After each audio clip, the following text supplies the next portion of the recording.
You know, science can be pretty hard work sometimes. But nature does a lot of work too. Today, we're here at Cape Cod to talk about one of nature's coolest workers, glaciers. What makes glaciers so cool? Well, you might know how water can move rocks and stones around, you know, small ones like this one. But glaciers can move things that are much, much bigger. How much bigger? Well, how about this? Or this? Or this? That's right. Even really big rocks, like this one, can be moved by glaciers. I guess this would be pretty tough to move by myself, huh?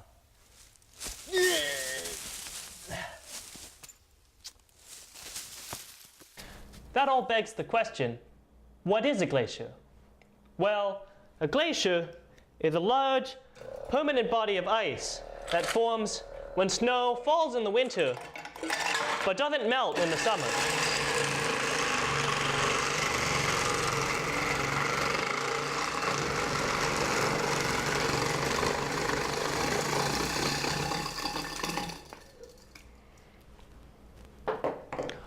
Over time, that ice can build up, forming a glacier. In fact, it can turn out to be quite a lot.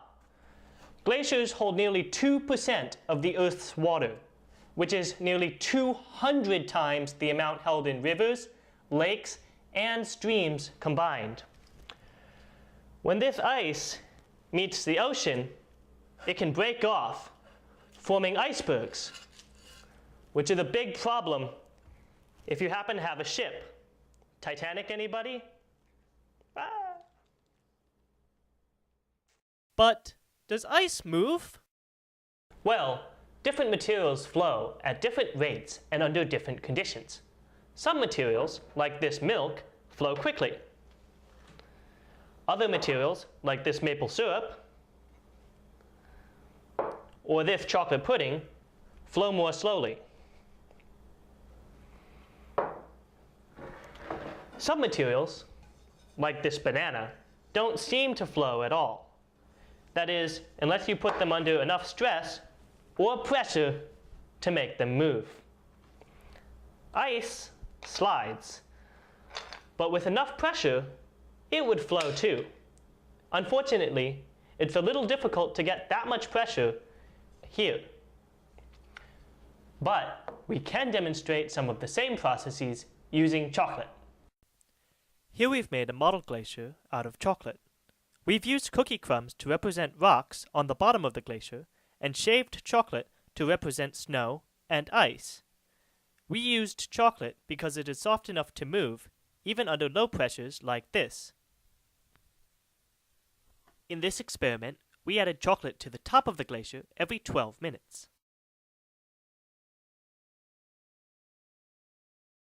Once enough chocolate is added, the glacier really gets going.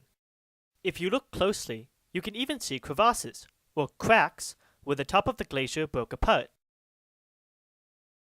We did this experiment for 6 hours, but you can do a shorter experiment by using pudding.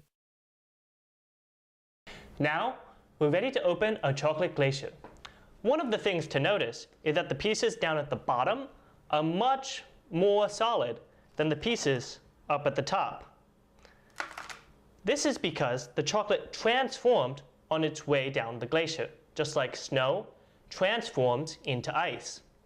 Another thing to notice is the pieces of cookie crumb stuck on the bottom of the chocolate. Glaciers trap rocks on the bottom of the ice and drag it along as the glacier moves. You'll see, even though the cookie crumbs were different sizes, many of them got stuck on the bottom of the chocolate. So glaciers drag along different sizes of rocks as they move. Perhaps you can see rocks and sand trapped in a real glacier, like on the left. Or you can see the same process happening on a smaller scale on the right. That's a snowbank melting in the parking lot. So because ice, unlike water, doesn't sort rocks by size, glacial deposits have all different types of rocks of all different sizes, all in the same place. So the next time you see a bunch of big rocks surrounded by smaller rocks, you should ask yourself, Could this have been caused by a glacier? The answer could be yes, or not.